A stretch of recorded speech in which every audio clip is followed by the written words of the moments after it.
les bendiga mucho, Dios les guarde. Yo quiero ir a la altura del capítulo 8 del libro de los Romanos. Quiero comenzar con el verso 1. Vamos a leer el verso 1 en adelante. Lee de la siguiente manera.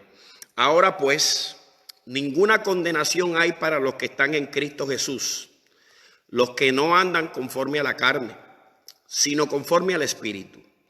Porque la ley del Espíritu de vida en Cristo Jesús me ha librado de la ley del pecado y de la muerte de Jesús de Nazaret. Por cuanto era débil por la carne, Dios enviando a su Hijo en semejanza de carne de pecado, y a causa del pecado, condenó el pecado en la carne, para que la justicia de la ley se cumpliese en nosotros, que no andamos conforme a la carne, sino conforme al Espíritu. Porque los que son de la carne piensan en las cosas de la carne, pero los que son del Espíritu en las cosas del Espíritu. Porque el ocuparse de la carne es muerte, pero el ocuparse del Espíritu es vida y paz. Quiero hablar de éxtasis, angustia y deficiencia.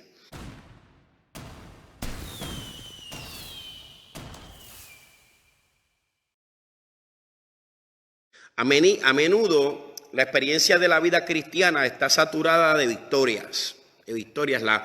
La vida del cristiano está saturada de victorias, éxtasis, tribulaciones o angustias o agonías dentro del camino que se describe o que se lleva a cabo como cristiano, como generar una vida de victoria. En resumidas palabras, en el diario vivir, la vida cristiana va a estar acompañada de momentos de alegría, momentos de éxtasis, va a estar acompañada de momentos de tribulación, momentos angustiosos, van a haber agonías, porque dentro de la experiencia del éxtasis muchas veces se adquiere a través de la angustia y de la agonía, y esto va a traer algún tipo de tribulación en nuestra mente y en nuestro corazón. Al final del día se declara en la palabra que nosotros como creyentes vamos de victoria en victoria y de poder en poder. Esto es complejo, es como un espagueti, ¿verdad?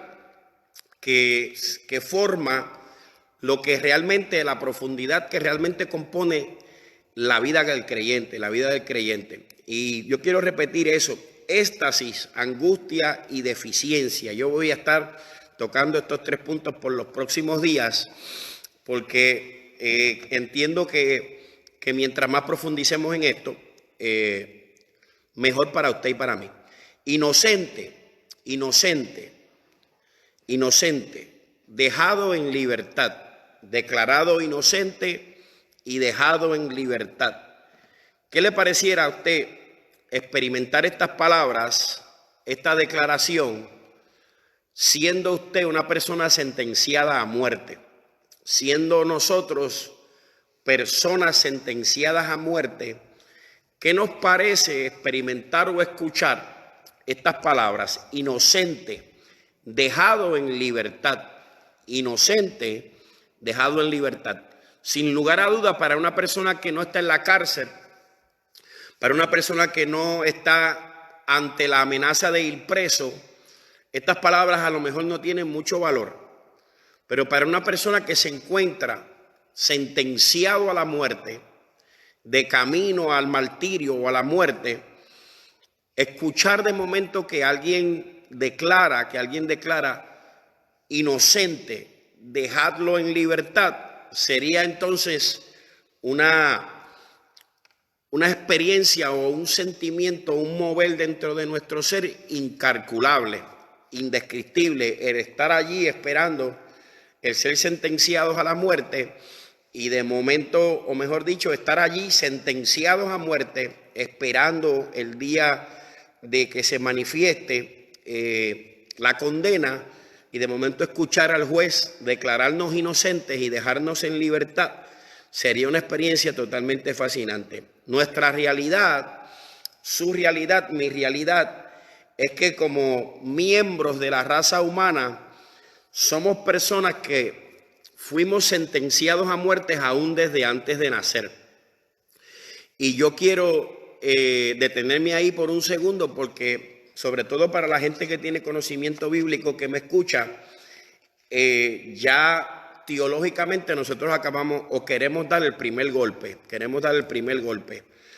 porque cuando yo digo que usted está sentenciado a muerte desde antes de nacer, yo hablo con usted por causa del siglo donde vivimos, ya que esta sentencia a muerte que usted nació con ella no es producto de la eternidad. Y es bien importante, yo sé que no quiero adelantarme porque quiero desglosar el capítulo en sus tres vertientes: éxtasis, angustia y deficiencia, pero es inevitable desde el principio dar el primer golpe teológico y argumento doctrinal, porque yo quiero decir que usted antes de nacer, o mejor dicho, cuando usted nació sentenciado a muerte.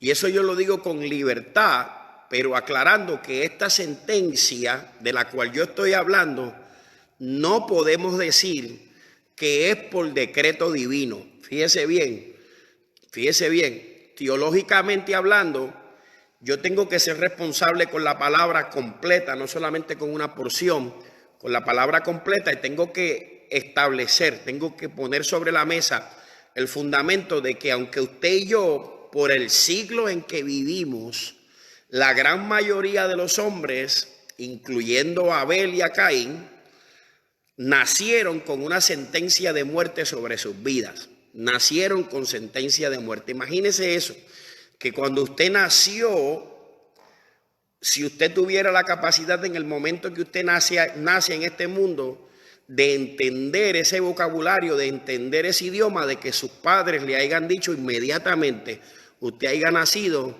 usted está sentenciado a la muerte, Y eso es realidad.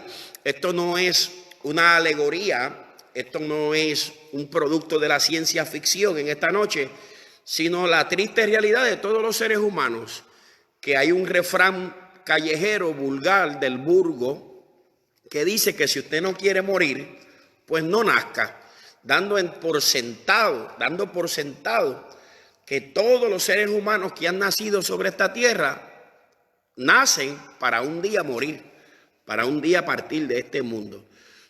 Nacemos sentenciados a muerte, declarados culpables y sentenciados a muerte. ¿Por qué yo digo que esta sentencia no es producto de una declaración o de un decreto divino, contrario a lo que posiblemente podemos pensar cuando no tenemos conocimiento bíblico o cuando no leemos bien la Biblia? Podríamos pensar de momento que esta realidad, que nacimos sentenciados a la muerte, es un decreto divino, es un decreto del cielo, es una orden de Dios, y eso no es realidad. Nuestra sentencia a muerte no es producto de una declaración o de un edicto o de un decreto de Dios, sino de una acción voluntaria de los hombres. Y yo estoy en contexto para la gente que conoce mucho de la Biblia. En el capítulo 8 del libro de los Romanos, al final del capítulo nos va a hablar de una situación bastante polémica dentro de la iglesia, la cual yo voy a dejar tranquila hasta más adelante, porque tengo una intención. Obviamente que estamos construyendo una enseñanza, pero yo quiero que usted comencemos juntos desde allí, siendo responsables con esto. Nosotros no somos personas sentenciadas a muerte por decreto divino. Eso es una mala predicación y un mal entendimiento bíblico. Y usted dirá, pastor, el capítulo 6 del libro de Génesis dice que Dios no va a contender para siempre con el hombre, todas esas cosas. La palabra contención, en el capítulo 6 del libro de Génesis nos está dando luz, nos está diciendo que Dios está tratando con el hombre, está tratando con él, está argumentando con él, con la mira, con la intención de que el hombre escoja tenga una opción diferente. Pero mire, para no darle más vuelta a ese asunto, tenemos que ser responsables. La Biblia enseña que la razón por la que el hombre nace sentenciado a la muerte es porque el hombre tomó una acción. Es verdad, Dios estableció un árbol en medio del huerto y trajo una advertencia. Dios no declaró, Dios no sentenció al hombre a morir, sino que trajo una advertencia. Dios dijo, aquí hay un árbol, se llama el árbol del conocimiento del bien y del mal, y si tomares o gustares de él, ciertamente morirás. O sea, Dios le estaba dando una salida al ser humano. Habían quizás, para hablar en números de 100, 99 árboles en el huerto. Habían más de eso. Era un huerto con todo habido y por haber. Usted lee bien el relato de Génesis, se va a dar cuenta que Dios proveyó allí todo lo que el hombre necesitaba. Allí había demasiado de muchas opciones para Adán. Y lo que Dios trae al huerto es una advertencia, no un decreto. Dios no crea al hombre y le dice te vas a morir. No, Dios crea al hombre y le dice aquí te puse, aquí está el árbol de la ciencia del bien y del mal, y si tomas de él, si gustas del árbol de la ciencia del bien y del mal, ciertamente morirás. Solo que Dios establece en Génesis no es un decreto de muerte para el hombre, sino una advertencia. Es el hombre el cual con su acción libre, su libertad de escoge ir en contra de la advertencia y disfrutar, si pudiéramos usar esa palabra disfrutar, ingerir, comer del árbol de la ciencia del bien y del mal. Por ende, es el hombre el que es responsable de la sentencia de muerte que carga encima. No es Dios el responsable. Porque a veces las poesías, las canciones que escuchamos y aún ciertas predicaciones que escuchamos basadas en la mentalidad del siglo, sin escudriñar la escritura, nos llevarán a pensar que Dios es el responsable de que el hombre cargue con una sentencia de muerte. No es así. La Biblia enseña que Dios establece una alternativa. Como toda la historia bíblica, para el que la conoce, sabe que este punto no es una invención mía, que a través de toda la Biblia, el mismo Josué se para frente a un pueblo y le dice, escoge a quién le vas a servir. Sírvele a Dios o le sirves a los bajales. En otro lugar la Biblia dice que Dios escribe a través del profeta, dice, he puesto delante de ustedes la muerte o la vida. Escoge la vida para que vivas. Desde el principio, teológicamente, doctrinalmente, responsablemente, bíblicamente, no podemos culpar a Dios por la sentencia de muerte que el hombre carga encima. Tenemos que admitir que fue la acción del hombre la que llevó al hombre a experimentar este problema, un problema que se conoce como una sentencia de muerte, Ahora bien, si usted se puede ubicar conmigo, porque obviamente la palabra éxtasis está primero que las otras dos, yo quiero ir llevando mi reflexión a un lugar exitoso, a un lugar de bendición. Nosotros aceptando entonces esta proposición, esta posición real que usted tiene, que somos personas sentenciadas a la muerte. A lo mejor usted nunca ha ido a una corte y el juez le ha dicho, eres culpable, vete a tal lugar a esperar la cadena o la inyección letal o la silla eléctrica. Pero fuera del contexto legal de nuestros pueblos, sí cargamos con nosotros una sentencia de muerte. Entonces ahora podemos escuchar con más entendimiento y con mucho mejor razonamiento aquella palabra que ya yo mencioné, inocente, dejadlo en libertad. ¿Qué le parece ahora? Sabiendo que usted es una persona que carga una sentencia de muerte, que carga una culpabilidad, escuchar la palabra que hace eco diciendo inocente, eres declarado inocente y eres puesto en libertad, eres puesto en libertad. Nuestra realidad es la que acabamos de debatir. Génesis nos arroja luz. Ahora, para entrar a este asunto, el capítulo 8 del libro de los Romanos es lo mejor de lo mejor. Yo quiero repetir eso. La carta de los Romanos sobresale sobre todos los otros libros del Nuevo Testamento, con excepción de los 4 evangelios, porque la historia de Jesús obviamente va a ser siempre la más grande.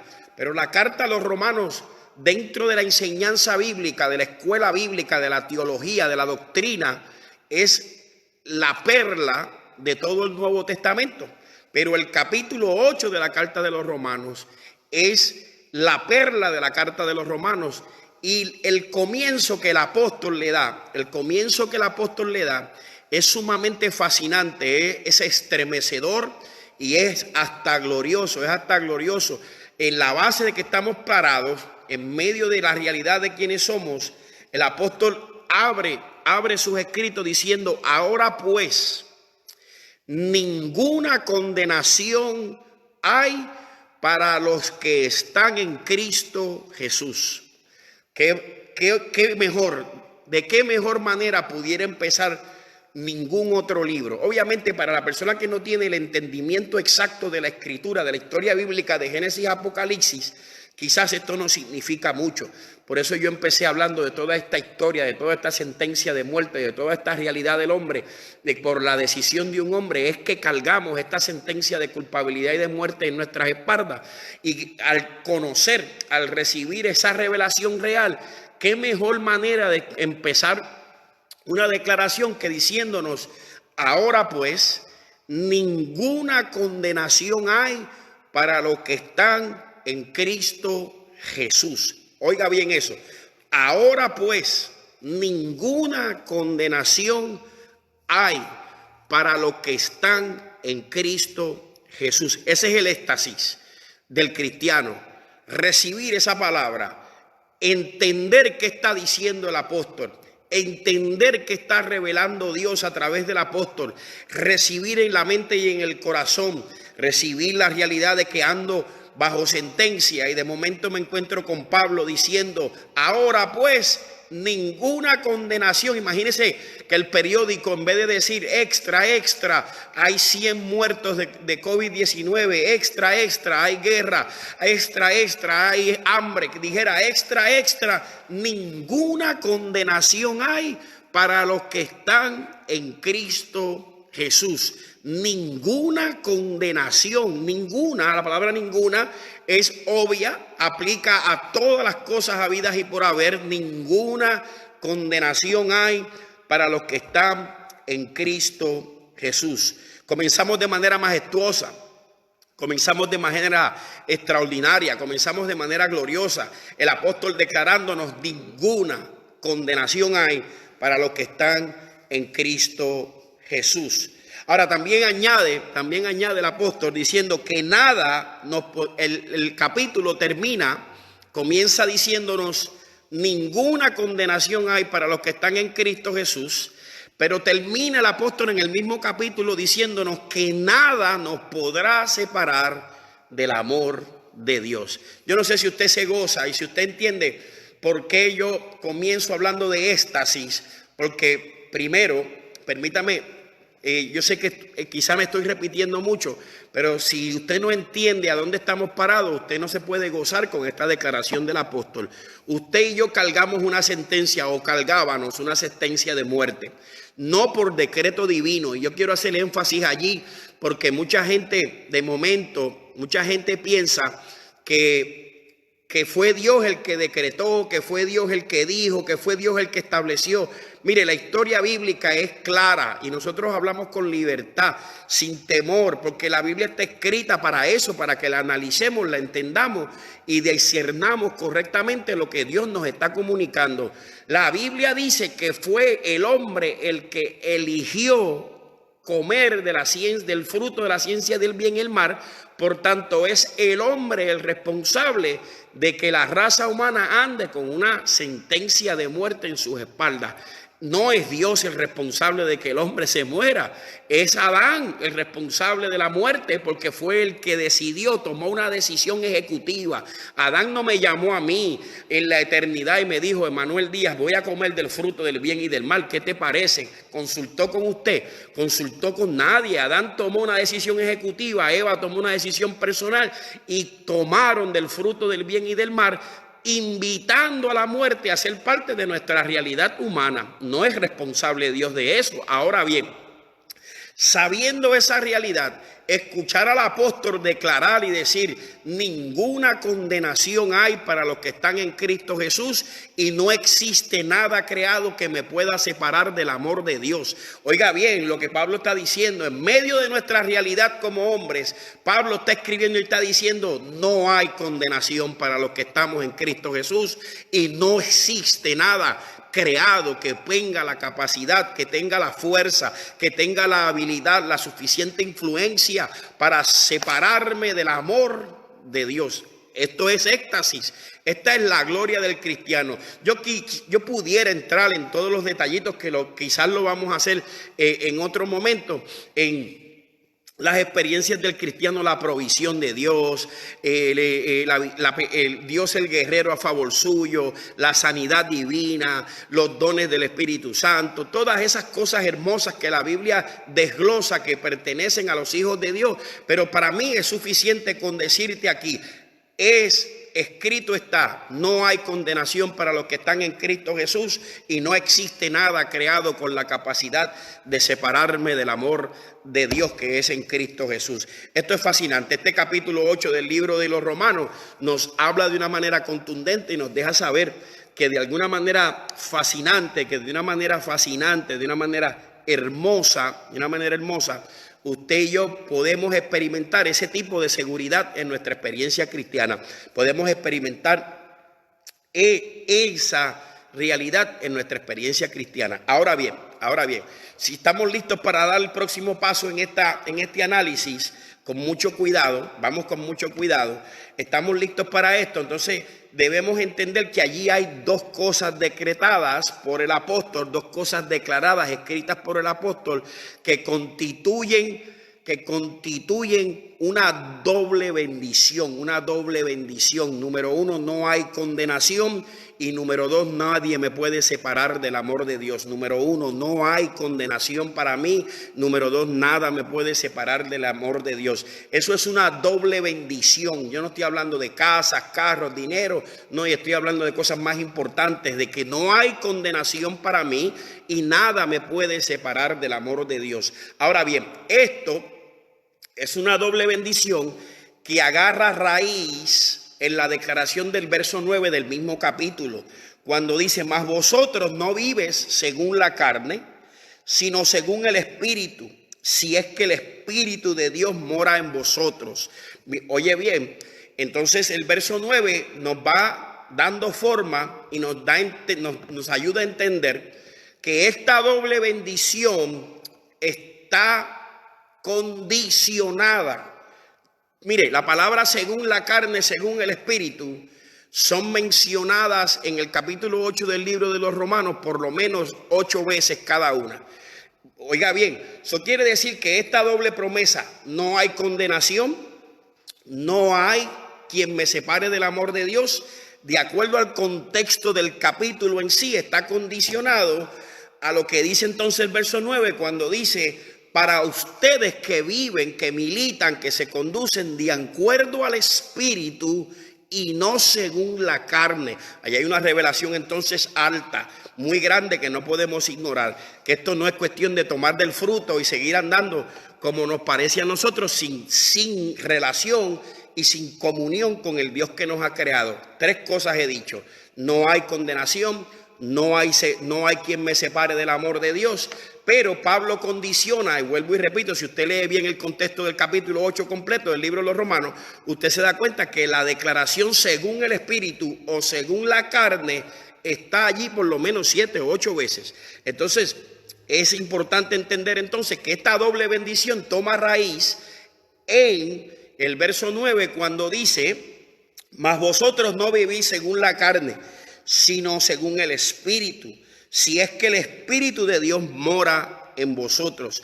Antes de yo ir al otro verso que me va a dar fuerza, yo quiero aclarar algo, porque a veces tomamos la Biblia a la ligera y esto le va a dar gracia, y a mí me gusta hacer chistes, eso yo lo voy a aprovechar. No solamente el verso 9, sino que el verso 6 lee de esta manera: porque el ocuparse de la carne es muerte, pero el ocuparse del Espíritu es vida y paz. Y yo quiero que usted entienda algo, porque a veces como que exageramos un poco, ¿ves? Y de momento, esto va a parecer jocoso, pero yo he tenido conversaciones con gente que hemos tenido que explicarle esto. Mire, cuando Pablo dice o menciona o habla esto de no ocuparse de la carne, está hablando de nuestra naturaleza pecaminosa. Está haciendo referencia a nuestra naturaleza pecaminosa, a nuestra concupiscencia carnal. Porque si usted tiene hambre, y yo no estoy hablando hambre de Dios ni hambre espiritual, estoy hablando de hambre de arroz, habichuela y chuleta. Si usted tiene hambre, usted tiene que ocuparse de comer. Usted tiene que ocuparse de comer. Si usted está extremadamente cansado, yo le pudiera buscar una serie de versos bíblicos para decirle que usted necesita darle descanso a su cuerpo físico. Si usted hay unas responsabilidades biológicas que usted tiene, que son de la carne, que usted tiene que atenderlas. Pablo no está diciendo que si tengo hambre no debo comer, que si tengo sed no debo beber agua, que si soy casado o casada no debo atender a mi esposo y a mi marido o a mi esposa, porque de momento pues si viene el Señor me quedo. No, Pablo no está diciendo eso. Pablo está diciendo que yo no me debo ocupar de mi concupiscencia pecaminosa, Y de acuerdo a esa estructura, entonces el verso 9 me va a decir que yo no milito según mi concupiscencia, sino según la dirección del Espíritu. Allí está de varias maneras, que yo no milito, que yo no camino el Evangelio de acuerdo a mis designios humanos, a mi concupiscencia humana, sino según la dirección del Espíritu Santo. ¿A dónde yo agarro fuerzas para esto? Porque no lo dice entonces Pablo en Romanos nada más. Lo dice el capítulo 4 del verso 6 del libro de Gálatas, cuando dice: y por cuanto sois hijos, Dios envió a vuestros corazones el espíritu de su Hijo, el cual clama: Abba, Padre. Esta doble bendición, la bendición de no condenación y la bendición de no separación del amor de Dios, tienen una realidad, y es la siguiente: es la hermosura, la belleza de la obra del Espíritu Santo en mí y de la palabra de Cristo en mí. Es como si lo pudiéramos decir de esta manera, usted me lo permitiera, pudiéramos decirlo así: el Espíritu Santo obrando en mí me edifica, me construye, me forma para parecerme a Cristo. Y ahí es donde el apóstol se refiere que se deslinea o se desliza mi caminar espiritual. No estamos hablando de religión, no estamos hablando de métodos, no estamos hablando de experiencias de culto, sino de una constante construcción de mi hombre interior, del Espíritu Santo formando en mí la persona que se va a parecer a Cristo. La persona que se va a parecer a Cristo es aquella hermosa combinación, de Cristo en mí, pero quien forma a Cristo en mí es el Espíritu, Ahora bien, mire, todo eso que yo dije, para darle continuidad a esto, volviendo al verso 1, para confrontar el reto que pueda haber teológicamente por ahí, el verso 1, adicional de decirnos que no hay condenación, también tiene otra declaración. Y es que el verso 1, yo lo cojo con calma porque yo sé que estoy entrando en aguas que son calientes y caldeadas. Pero dice así: no hay condenación para los que están en Cristo Jesús, los que no andan conforme a la carne, sino conforme al Espíritu. Porque la ley del Espíritu de vida en Cristo Jesús me ha librado de la ley del pecado y de la muerte. Porque lo que era imposible para la ley, por cuanto era débil por la carne, Dios, enviando a su Hijo en semejanza de carne de pecado, y a causa del pecado, condenó el pecado en la carne, para que la justicia de la ley se cumpliese en nosotros, que no andamos conforme a la carne, sino conforme al Espíritu. Porque los que son de la carne piensan en las cosas de la carne, pero los que son del Espíritu, en las cosas del Espíritu. Mire, nosotros estamos escuchando una declaración que es de suma importancia, Y yo la voy a tirar hoy y voy a comenzar a construir sobre ella, pero yo le advertí que el estudio continúa. Hay una expresión allí. La expresión dice: en Cristo. En Cristo. Y la gente que le gusta estudiar la palabra sabe que esto es contextual, que esto le da contexto a todo el capítulo, pero también viene del contexto de todo el libro.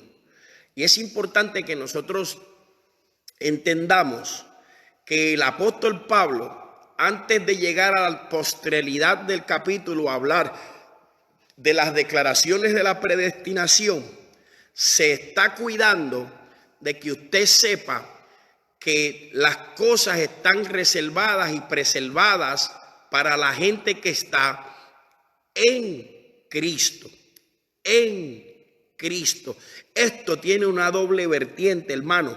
Y antes de yo entrar a aquello, yo quiero entonces darle forma a nuestra vida cristiana de una forma u otra.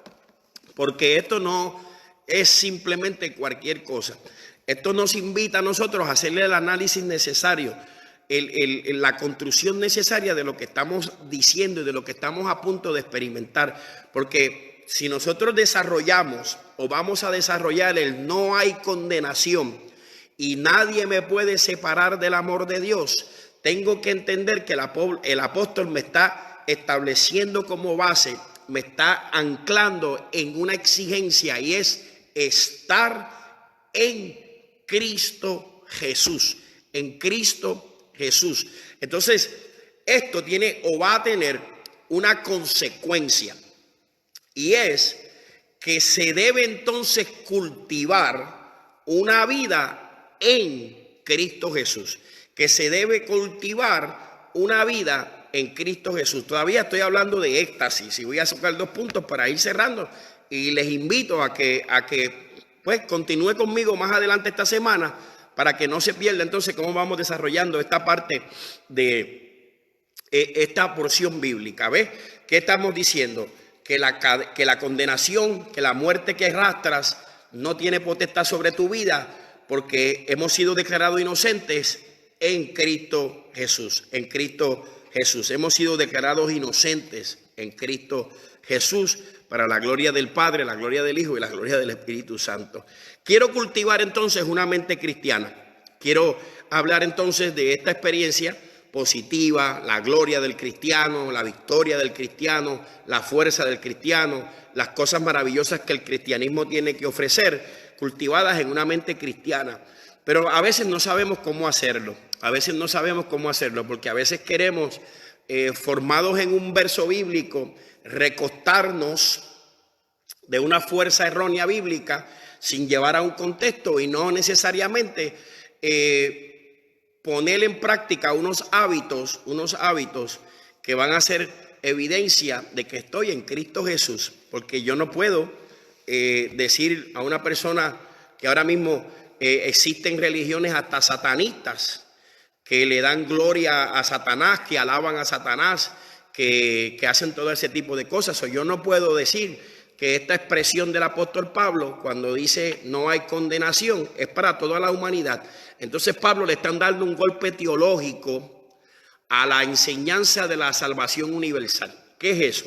Bueno, hay una teoría y hoy no voy a entrar mucho en ella, pero sí hay una teoría y una enseñanza que trata de presentar la idea de que desde que Cristo murió en la cruz del Calvario, como Cristo murió por el pecado de toda la humanidad, todos los hombres son salvos, todos los hombres son salvos.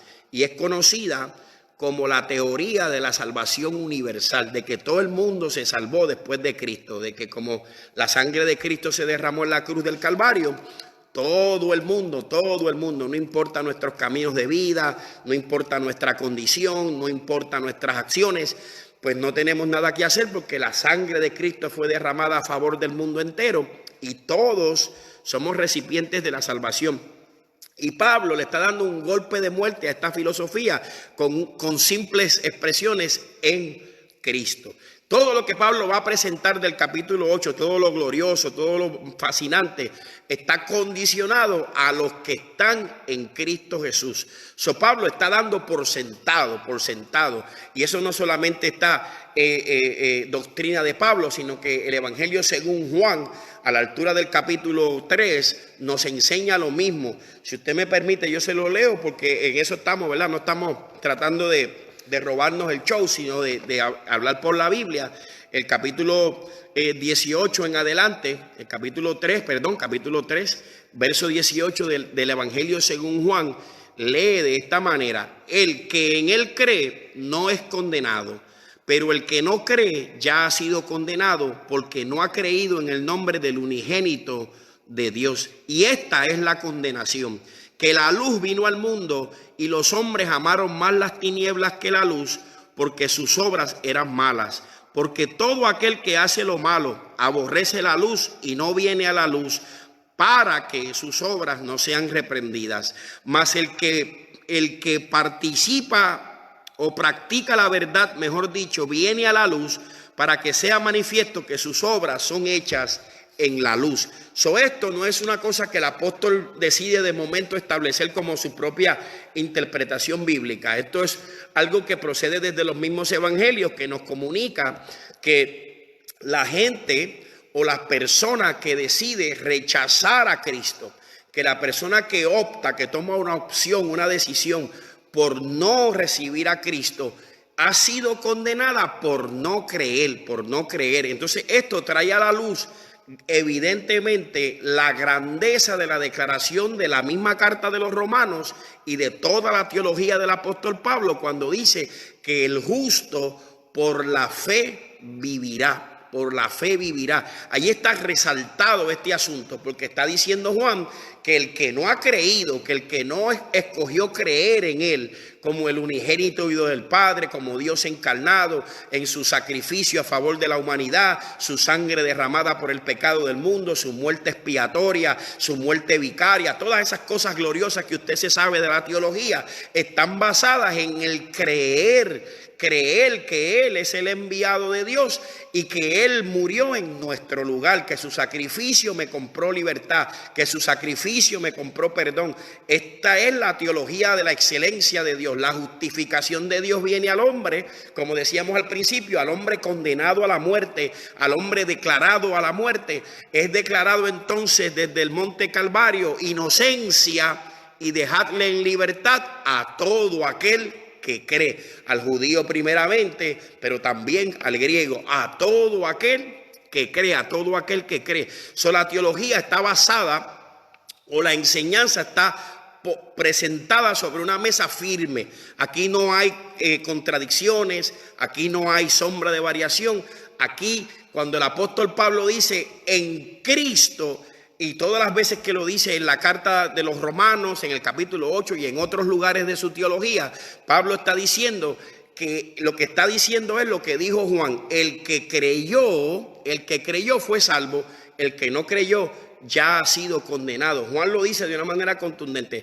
Y nosotros valga la pena señalar que es el Evangelio según Juan, pero si usted tiene una de esas Biblias que las palabras de Cristo están en colorado, pues usted se va a dar cuenta que esas palabras están en colorado, en rojo, nos dice la enseñanza teológica, la enseñanza del Instituto Bíblico nos enseña que son las palabras de la boca de Jesús. Cuando está en rojo es porque Jesús fue quien lo dijo. Jesús está diciendo, yo voy a salvar a todo el que en mí cree, está salvo, pero el que no creyó en mí ya está condenado, porque no creyó en que yo soy la luz del mundo, en que yo soy la salvación del mundo. Entonces, definitivamente, Pablo no está dando golpes al aire, sino dejándonos saber desde el principio de su teología o de su argumento teológico en el capítulo 8 del libro de los Romanos, que todo lo que él va a decir en todo el capítulo está condicionado a los que están en Cristo Jesús. Yo no sé si podemos ser más claros, y yo sé que lo he requete presentado, pero es porque la carta va a tener unas expresiones más adelante, o el capítulo, que nos va a poner de momento a rascarnos la cabeza y posiblemente a debatirnos en aquellas cosas que dicen allí. Pero nosotros queremos hacer ese énfasis antes de seguir adelante, y no, ¿verdad? No podemos hacerlo todo hoy, pero éxtasis, angustia y deficiencia. Yo quiero darle con firmeza a eso y quiero empezar allí. Yo quiero que usted se grabe eso en su mente. ¿Qué más yo le puedo decir? No hay condenación y no existe quien me pueda separar del amor de Dios. No hay condenación y no existe quien me pueda separar del amor de Dios. La condición, además de decirnos a los que caminan, militan de acuerdo al Espíritu, nos las pone más fácil o más clara en la persona de Cristo Jesús. Entonces yo quiero, tocante a eso del Espíritu, para concluir hoy, yo quiero tocar estos 3 puntos. Espíritu que da vida, que da vida. Entonces, yo no solamente escucho el decreto de que soy inocente, sino que de acuerdo al apóstol Pablo en el verso 2, dice que es el Espíritu el que me devuelve esa vida, el que me da la vida. Dice allí, de alguna manera u otra, en el capítulo 2 del libro de Romanos 8:2, dice, porque la ley del Espíritu de vida en Cristo Jesús me ha librado de la ley del pecado y de la muerte, porque la ley del Espíritu de vida en Cristo Jesús me ha librado de la ley del pecado. Está hablando del mismo Espíritu que se movía en el verso 2 del capítulo 1 del libro de Génesis, a donde el poder de la vida está. Mire, la Biblia declara que es el mismo Espíritu que levantó a Cristo de entre los muertos. El verso 10 del capítulo 8 dice, pero si Cristo está en vosotros, el cuerpo en verdad está muerto a causa del pecado, mas el Espíritu vive a causa de la justicia. Y si el Espíritu de aquel que levantó de los muertos a Jesús mora en vosotros, el que levantó de los muertos a Cristo Jesús vivificará también vuestros cuerpos mortales por su Espíritu que mora en vosotros. Esto es tremendo, esto es gloria, esto es éxtasis. Oiga bien, parte del éxtasis del cristiano, la carta, el capítulo nos está diciendo que si Cristo está en nosotros, el cuerpo a la verdad podrá estar muerto, pero por causa del pecado, más por el Espíritu que vive, ¿verdad? Espíritu que vive, y si ese Espíritu, que es el mismo que levantó el cuerpo de Cristo de entre los muertos, ¿verdad que sí? Está allí, entonces aún nuestro cuerpo será vivificado para la gloria de los 3 que están en el cielo. Porque ese Espíritu obra en nosotros a manera de redención, a manera de vida, a manera de transformación, a manera de victoria. Estas cosas son fascinantes, es el éxtasis de la vida cristiana. Mire, usted puede, si usted quiere, gozarse con las otras cosas, con los panes y los peces, como dice alguna expresión pentecostal. Se puede gozar con las bendiciones, con que Dios me dio muchos dones, con que Dios me entregó un ministerio, con que Dios me dio mucha provisión, me dio posesiones terrenales, y todo eso es bonito, hermoso, todo eso es bíblico también. No estamos diciendo que no es bíblico, todo eso es bíblico. Pero Pablo no está interesado en que usted piense en estas cosas. Pablo está interesado en las cosas contundentes. Número uno, Pablo está diciendo que aquel decreto de muerte que había sobre su vida ha sido declarado nulo. Usted ha sido declarado inocente. Si usted acepta esto, primeramente, pues póngase en los pies de una persona que llevaba sobre sus cargas, sobre sus hombros, una condenación de muerte, un decreto de culpabilidad, y la sentencia era la muerte. No solamente fuimos declarados culpables, sino que el juez dijo: ¿cuál es la sentencia? Te vas a morir. Eso es lo que carga el hombre sin Cristo sobre sus hombros. Entonces Pablo nos introduce a una realidad nueva que nos dice: ha sido declarado en el Calvario que eres inocente y que has sido puesto en libertad. Que eres inocente y que has sido puesto en libertad. Eso es fascinante. Me adelanté al final del capítulo y nos dice toda aquella expresión hermosa que nos dice: y sabemos que los que aman a Dios, todas las cosas le ayudan a bien. Estos a los que conforme a su propósito son llamados.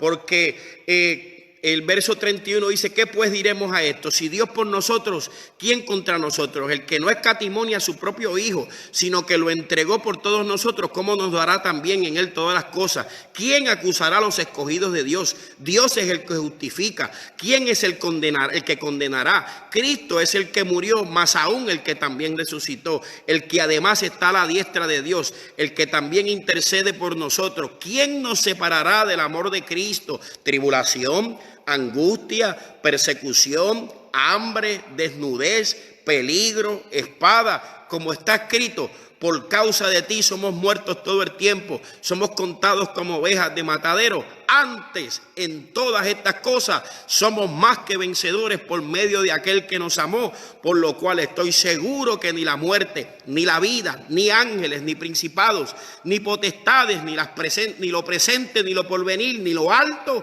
ni lo profundo, ni ninguna cosa creada podrá separarme del amor de Dios que es en Cristo Jesús, que es en Cristo Jesús. Esta palabra es hermosa. Mire, yo lo decía al principio, que la carta de los Romanos es la excelencia del Nuevo Testamento, y el capítulo 8 de la carta de los Romanos es la excelencia de la carta. Nadie tiene la capacidad de condenarme, de separarme del amor de Dios. No hay cosa creada, aunque de alguna manera u otra, aunque esa parte viene después, hay una serie de declaraciones negativas allí, pero no implican que me van a distorsionar, que me van a sacar del camino, que me van a robar la salvación. No implican eso. Implican que son experiencias que hay que pasar, pero que ninguna de ellas tiene la capacidad de separarme del amor de Dios. Claro está, establecido otra vez para concluir su carta en Cristo Jesús.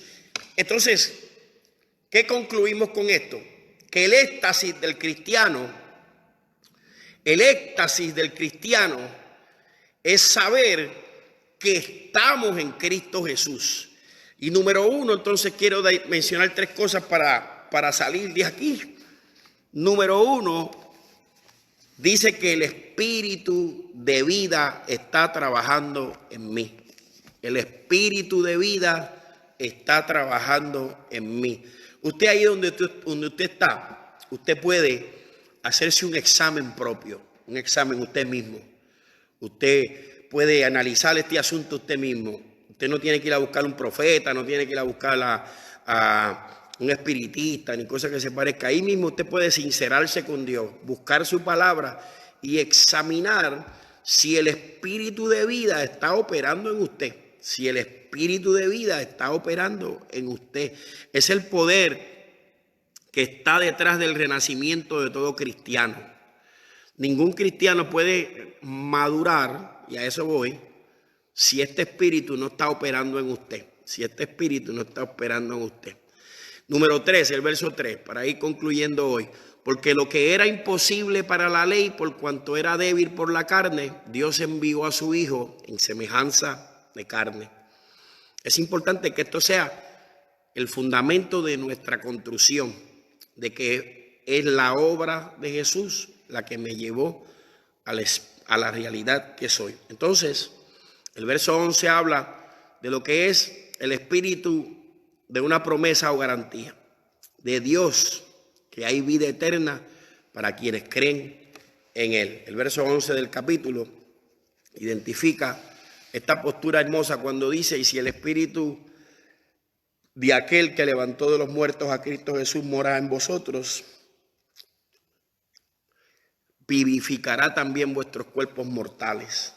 Entonces, cuando estamos en el intento de desarrollar una mente cristiana, tenemos que considerar este aspecto, o debemos considerar este aspecto. El primero es que ha desarrollado en usted el hábito, el enfoque y la importancia de Dios en su vida. Esa es la forma que usted puede determinar hoy si el espíritu de vida está obrando en usted y lo ha llevado a alcanzar madurez en la vida en Cristo. Ese es el primer enfoque, que usted tiene que encontrarlo allí. Si usted es honesto con usted mismo y se da cuenta que hay muchas cosas en su vida que son prioridad antes de Dios, pues usted tiene que preguntarse: ¿verdaderamente está operando en mí el Espíritu de Dios? Porque está establecido entonces por todo lo que hemos dicho que la primera prerrogativa o la primera o el primer asunto desarrollado en la vida del creyente en el cual está operando el Espíritu de Dios es la importancia de Dios en la vida del ser humano. ¿Cuán importante es Dios para usted? Podemos seguir toda la noche decretando esta bendición: no hay condenación, no hay quien me condene, nadie me puede separar. Pero para identificar esa realidad tengo que entonces buscar ese aspecto de mi mente cristiana. Número uno, y lo más importante, es qué lugar ocupa Dios en mi vida. ¿Qué lugar ocupa Dios en mi vida? Es una mente concentrada en Dios. Aunque usted dirá: pastor, pero tengo que trabajar, tengo que lavar ropa, tengo que cocinar, tengo que atender mis hijos, tengo que hacer todas esas cosas. Eso no implica que mi mente tiene que desenfocarse de Dios. Yo puedo ser responsable con todas las tareas que tengo aquí en la tierra, pero mi mente está enfocada. Mi mente debe permanecer enfocada, debe mantenerse en ese enfoque, en el enfoque de la prioridad de Dios. También podemos acercarnos específicamente a Él en oración y varias veces al día. En medio de toda esa tarea física que usted tiene, pues, si tiene problemas para enfocarse en la presencia o en la persona de Dios, pues entonces usted puede, con toda libertad y con toda seguridad de que eso va a trabajar, usted puede entonces establecer unos periodos específicos dentro de su agenda para ir a estar a solas con Dios y desarrollar dentro de usted esa expectativa, ese enfoque en la persona de Dios en su vida, porque es el testimonio de que el Espíritu de vida está operando en usted. El Espíritu Santo es una persona divina con un plan y un propósito. Eso es importante que usted lo sepa, que el Espíritu Santo es una persona con un plan y con un propósito. Que el Espíritu Santo no viene a su vida simplemente para adornar su vida, que el Espíritu Santo no viene a su vida simplemente para decir que llegó y a decirle estoy presente. El Espíritu Santo no viene a su vida simplemente para de momento hacerle sus habilidades un poquito mejor. No, el Espíritu Santo es una persona con un propósito, con una agenda, con algo escrito, con un programa. Él tiene un programa. Entonces, si el Espíritu Santo va a ser parte de mi vida, pues yo tengo que ser inteligente, sabio y dejarle oportunidad a que el programa del Espíritu, la agenda del Espíritu, el propósito del Espíritu Santo se vaya haciendo realidad en mi vida. Él no viene a nosotros de cualquier modo, no viene, porque una persona que tiene propósito quiere establecer su propósito. Analice usted eso como este éxtasis, para ir concluyendo. Si usted tiene algunos propósitos en su vida, usted sabe que usted trabaja, que usted hace espacio, organiza para que esos propósitos se desarrollen en su vida.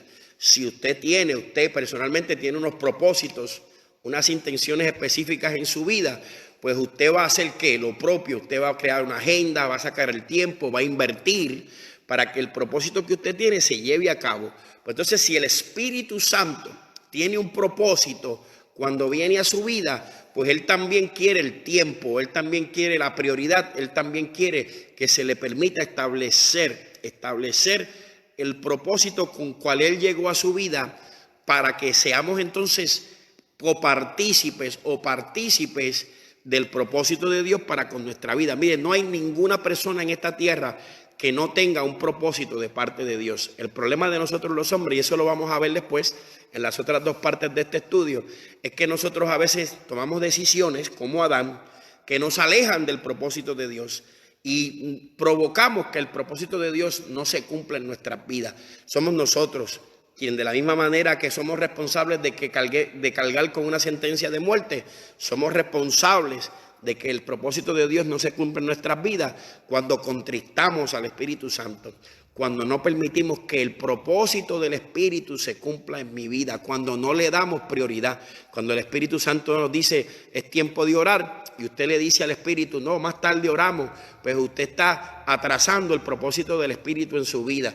Cuando el Espíritu Santo le dirige a usted a leer la palabra y usted dice no, yo la leo otro día, usted está atrasando el Espíritu de Dios en su vida. Y eso es importante porque todas las otras cosas que usted quiere escuchar, el don de la profecía, el don del discernimiento, el don de hablar en lenguas, el don de predicar, todas esas cosas que usted quiere que yo hable, están condicionadas a la prioridad que se le dé al Espíritu Santo en la vida. Si yo no le doy prioridad al Espíritu Santo, a la base, a la estructura que es la oración y la lectura bíblica, ¿cómo yo, pastor? Porque es que usted dice eso, si la Biblia dice que no sabemos ni tan siquiera cómo tenemos que orar, que es el Espíritu el que intercede a favor de nosotros. Eso quiere decir que el Espíritu Santo tiene un propósito de enseñarnos, capacitarnos y dirigirnos a la oración en el Espíritu. Pero yo no puedo estar expectativa de don de profecía, de don de discernimiento, de don de hablar en lengua, de don de palabra, de don de sanidad, de todas esas cosas que realmente lo que nos traen es algún tipo de gloria a nosotros. Si al fundamento del propósito del Espíritu Santo en su vida usted no le está dando lugar a la lectura de la palabra, a la meditación en Dios, a la oración y a la búsqueda de Dios. Otra vez, el Espíritu de Dios tiene un propósito, es el éxtasis del cristiano, es abrirse a que el propósito de Dios a través de su Espíritu se vaya cumpliendo en cada una de nuestras vidas. ¿O ignoráis que vuestro cuerpo es templo del Espíritu Santo? 1 Corintios 6:19. El Espíritu Santo no reside en el edificio de la iglesia, sino que vive en usted y vive en mí. Aunque reside en nuestro espíritu, su obra no está limitada solamente a trabajar con su espíritu. Aunque hemos enseñado y sabemos que la conexión primaria del Espíritu Santo es con el espíritu del hombre, eso no quiere decir que el Espíritu Santo está limitado a tratar con el espíritu del hombre. No, el Espíritu Santo tiene la capacidad de alcanzar su alma, sus emociones, sus emociones, sus pasiones, sus deseos. Y aún el Espíritu Santo tiene la capacidad de impactar su vida física. Pregúntele a Moisés a ver si no le brillaba el rostro después que salía de la presencia del Señor. Pregúntele a Moisés si no es verdad que su manifestación, la manifestación de Dios en él era extraordinaria, de tal forma que tuvo que cubrirse el rostro. No una cosa pequeña lo que Moisés estaba experimentando. El Espíritu Santo tiene esa capacidad, no solamente de hacer conexión con el espíritu del hombre, sino que tiene la capacidad de impactar el alma, las emociones, las pasiones, los deseos del hombre, y la capacidad de tocar lo físico, salud, sanidad, fortaleza, todas esas cosas gloriosas que el Espíritu hace. Él tiene una agenda y es el éxtasis, otra vez, es el éxtasis del cristiano. Quizás nosotros hemos sido romantizados, y ya termino, con las ideas de las cosas de esta tierra, de este mundo. No sé, las bendiciones terrenales, el dinero, las posiciones en el trabajo, la graduación de estudios, la gloria de esta tierra, todas esas cosas, ministerios, todas esas cosas.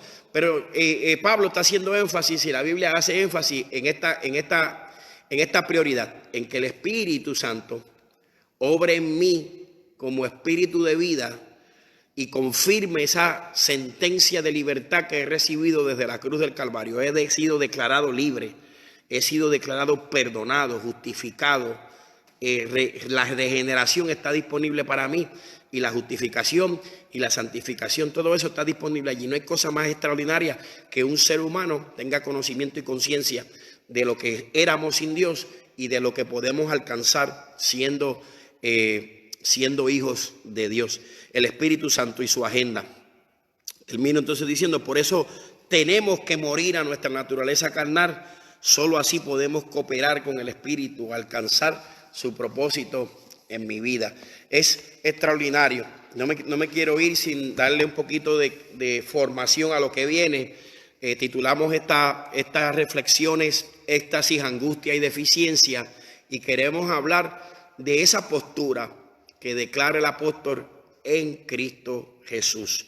Es una bendición doble, viene desde una raíz exigiéndome que yo esté guardado en Cristo Jesús, que la obra del Espíritu en mí es esa, formar la persona de Cristo en mí, y sobre todas las cosas, el contexto, que es importante que usted lo guarde en nota ahí, el contexto de la carta y del capítulo, para todo lo otro que va a decir, está condicionado a esa expresión, en Cristo Jesús, en Cristo Jesús. Tenemos que a veces que tener cuidado cuando vamos a una porción específica del capítulo, la sacamos y decimos, allí dice esto, pues quiere decir que no hay forma de que de que Dios no trabaje en mí, que no hay forma de que yo me pierda, que no hay forma de que yo me extravíe. No necesariamente es lo que está diciendo Pablo al final del capítulo. Pablo está condicionando aquella expresión que dice que de alguna manera u otra no hay condenación, que dice que desde antes de la fundación de este mundo hemos sido reservados para unas cosas. Todo eso está condicionado a que estemos en Cristo Jesús. Éxtasis es una palabra para decir alegría máxima, gloria máxima, manifestación extraordinaria. Todo eso es la importancia de ser cristiano basado en una exigencia. Hay que estar en Cristo Jesús. Hay que estar guardados en Cristo Jesús. Y la operación del Espíritu de vida debe estar activa en mi vida. Debe estar activa en mi vida. Dentro del mismo capítulo queremos hablar de lo que es la angustia de este proceso. Este proceso glorioso de éxtasis va a traer consigo algún tipo de angustia.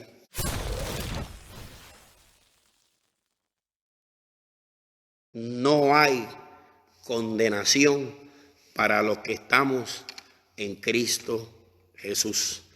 Nadie nos puede separar del amor de Dios en Cristo Jesús. Que Dios te bendiga, que Dios te guarde. Te abrazo desde este lugar, oro por ti, para que la operación profunda y gloriosa del Espíritu Santo en tu vida sea activa. Y si no es activa hoy, para que la actives, y lo que viene de Dios sea manifiesto en ti de manera palpable. Yo estoy seguro que, como dijo el apóstol, que la muerte, que los principados, que las potestades, que lo harto, que lo profundo, que lo ancho, que lo corto, que lo futuro, que lo porvenir, no tienen el poder de separarte del amor de Dios que es en Cristo Jesús. Anímate, busca de Dios, busca su profundidad y activa la obra del Espíritu Santo en ti. Dios te bendiga.